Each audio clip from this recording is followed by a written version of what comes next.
esse episódio que, tipo assim, que tem as mudanças mais radical. Ai, refluxo é por causa da baratinha. Não tem como não ficar estressado dentro de uma cozinha no calor desse. Ai, meu Deus. Salmão aqui queimando.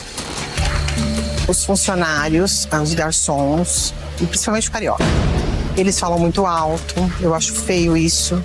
Bora, moçada, meu patrão, aqui, ó. Bolinho de bacalhau. Poxa, isso aqui era 25? Onde que é isso aqui? Olha lá os box, não parece, gente? Meio 25 de março? O carioca grita, fala alto. Eu quero que o serviço saia, entendeu? Eu quero saber. Os clientes tá esperando. Manda talher, dona Prata, dona Angélica. Você já pediu, carioca?